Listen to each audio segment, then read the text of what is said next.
एषा ते भिहिता साङ्ख्ये बुद्धिर्योगे त्विमां शृणु बुद्ध्या युक्तो यया पार्थ कर्मबन्धं प्रहास्यसि। হে পার্থ, এই বুদ্ধির কথা তোমার জন্য জ্ঞান যোগের বিষয়ে বলা হয়েছে। কোন বুদ্ধির কথা? এই যে যুদ্ধ করো। জ্ঞান যুগে আছে যে নিজের সামর্থ্য অনুসারে লাভ লোকসানের ভালোভাবে বিচার করে যুদ্ধ করো।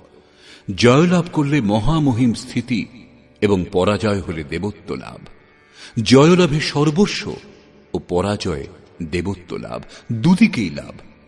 যুদ্ধ না করলে সকলেই ভয় পেয়ে যুদ্ধ থেকে নিবৃত্ত হয়েছে বলে মনে করবে, অপকীর্তি হবে। এইরূপ নিজের ক্ষমতা বুঝে স্বয়ং বিচার করে যুদ্ধে অগ্রসর হওয়াই জ্ঞান যোগ। অধিকাংশ লোকের মধ্যে এই ভুল ধারণা দেখা যায় যে জ্ঞান মার্গে কর্ম অর্থাৎ যুদ্ধ করতে হয় না। তারা বলে যে জ্ঞান মার্গে কর্ম করবার প্রয়োজন নেই।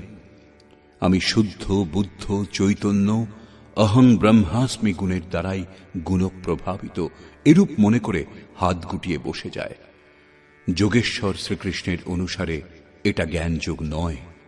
জ্ঞান যোগেও সেই কর্ম করতে হয় যে কর্ম নিষ্কাম কর্মযোগে করা হয়। উভয়ের মধ্যে পার্থক্য কেবল বুদ্ধির ও দৃষ্টিভঙ্গির। জ্ঞানমার্গী নিজের স্থিতি বুঝে নিজের উপর নির্ভর করে কর্ম করেন। ইষ্টের আশ্রিত হয়ে নিষ্কাম কর্মযোগীও সেই কর্মই করেন। উভয় মার্গেই কর্ম করতে হয়। কর্মেও কোনরূপ ভেদ নেই, কেবল কর্ম করবার দৃষ্টিকোণ দুটি। অর্জুন, এই বুদ্ধিকেই এখন তুমি নিষ্কাম কর্মযোগের বিষয়ে শোনো, যার সঙ্গে যুক্ত হয়ে তুমি কর্মবন্ধনের উত্তম রূপে নাশ করবে। এখানে প্রথমবার শ্রীকৃষ্ণ কর্মের নাম নিয়েছেন, কিন্তু কর্ম কি তা বললেন না। এখন কর্মের বিশেষত্বের উপর আলোক